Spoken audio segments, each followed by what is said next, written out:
Breaking news అందుతోంది అవినాష్. మనకి ప్రస్తుతం నెల్లూరు జిల్లాలో దారుణం జరిగింది. వలేటివారిపాలెం మండలంలోని బంగారక్క పాలెంలో ఓ ప్రేమోన్మాది రెచ్చిపోయాడు. ప్రేమించిన యువతి పెళ్లికి నిరాకరించిందని ఆమెపై కత్తితో దాడి చేశాడు. అనంతరం తాను కూడా గొంతు కోసుకున్నాడు. ఇద్దరికి తీవ్రంగా గాయాలయ్యాయి. వారిని హాస్పిటల్కి తరలించి చికిత్స అందిస్తున్నారు.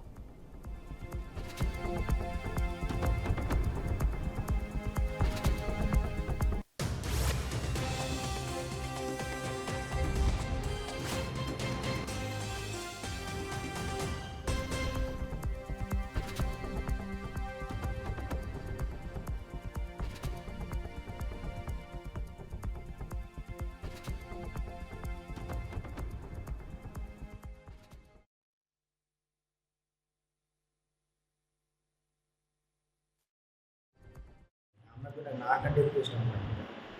అంత నమ్మకం నేను 41 డేస్ తిన్నాను. మళ్ళీ 41 డేస్ తిన్నారైతే 41 డేస్ అప్పుడు మళ్ళీ వస్తుందని మాట్లాడదాం పెద్దోళ్ళకి కూర్చోన్నాను. అది ఏమైందంటే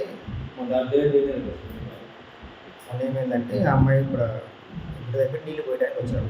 నీళ్ళు పోయడానికి వస్తే అక్కడ అమ్మాయి మాట్లాడాలని రమ్మన్నారు. నేను మొన్న ఏం చేశాను, మా ఇద్దరు ఫొటోస్ ఉన్నాయి కదా, కలిసి మేము 10 ఇయర్స్లో ఉన్నప్పుడు మేము వైఫ్ అండ్ హస్బెండ్ కానీ వాళ్ళు ఎక్కువ అంత రిలేషన్ వాళ్ళు ఉంటే ఇంకా మా ఇద్దరు ఫోటో కలిసిన ఫోటో నార్మల్ ఫోటోలు 50 ఫోటోస్ ఇన్స్టాగ్రామ్ పెట్టాడు. నా వైఫ్ అని పెట్టి దాన్ని ఎందుకు పెడతాను, నా పరువు తీస్తాను, వస్తాను కదా, ఎందుకు పరువు తీస్తున్నది చెప్పినా నేను ఎందుకంటే అని అమ్మాయి ఇంటికి పిలిపించి అదే మాట్లాడాను. అమ్మాయి ఎక్కడ ఉన్నప్పుడు వెళ్ళాను. అదే మాట్లాడి నేను చేస్తా అని చెప్పాను అమ్మాయికి. నువ్వు నాకు కావాలి, నేను చేస్తానని అమ్మాయి నువ్వు చావు ఆడని చావు అని చెప్పింది. నేనేం చేసి ఇంటికి వెళ్ళేసి పత్తి తీసుకొని అమ్మాయి ముందు చావడానికి వెళ్ళాను. చావాలని కాదు, అమ్మాయి ముందే పోసుకుంటే ఆ అమ్మాయి ఏమైనా కరుగుందాలంటే వెళ్ళాను. నేను గాడు పెట్టుకున్నాను. గాడు కట్టుకుంటే చావు చేతికి మెడ కోసుకోవాలంటూ మెడకేసి నాగనిపిస్తుంది. నేనేం చేసాను, దాన్ని మెడ కోసుకొని చచ్చిపోతాను దాని కింద కదా. అది నెల్లూరు జిల్లాలో ఈ ఘటనకి సంబంధించి పూర్తి డీటెయిల్స్ అక్కడ నుంచి మా కరెస్పాండెంట్ మురళి అందిస్తారు. మురళి, చెప్పండి. వలేటిపాలెం మండలం బంగారక్క పాలెంలో ప్రేమోన్మాది రెచ్చిపోయినట్టుగా కనిపిస్తోంది. ప్రేమ అనే ఒక కారణం చూపి ఒక యువతిపై దాడి చేయడమే కాకుండా తను కూడా ఆత్మహత్యాయత్నం చేసినట్టు తెలుస్తోంది. ఏంటి ప్రస్తుతం ఆమె కండిషన్ ఎలా ఉంది, ఆ యువతి కండిషన్? యామిని అయితే ప్రేమించిన యువతి పెళ్లికి నిరాకరించిందనే కారణంతో ఒక యువకుడు కూడా ఆ యువతిపై దాడికి ప్రయత్నించినటువంటి ఘటన ఉమ్మడి ప్రకాశం జిల్లా కందుకూరు నియోజకవర్గ పరిధిలోని వలేటివారిపాలెం మండలం బంగారపాలెం గ్రామంలో చోటు చేసుకుంది. గత కొద్ది కాలంగా ఈ గ్రామానికి చెందినటువంటి ఒక యువతి, అదేవిధంగా రామకృష్ణ అనే ఒక యువకుడు, ఇద్దరు కూడా ప్రేమించుకుంటూ ఉన్నటువంటి పరిస్థితి. అయితే ఈ గ్రామంలో కొంతకాలంగా వీరిద్దరి మధ్య కూడా వాగ్వాదం చెలరేగింది. ఇద్దరు కూడా విడిపోయి ఉన్నట్లుగా తెలుస్తోంది. అయితే యువతి రామకృష్ణతో పెళ్లికి నిరాకరించి అతనికి దూరంగా కూడా ఉంటూ వస్తుందని చెప్పి స్థానికులు చెప్తున్నారు. దీంతో గ్రామంలో జరిగేటటువంటి గుడి ఉత్సవానికి హైదరాబాద్ నుంచి వచ్చినటువంటి రామకృష్ణ ఆ యువతి ఇంటికి వెళ్లి కత్తితో బెదిరించి అత్యాచార యత్నానికి కూడా పాల్పడ్డాడని స్థానికులు ఆరోపిస్తున్నారు. అదేవిధంగా ఆ యువతి కుటుంబ సభ్యులు కూడా ఆరోపిస్తున్నారు.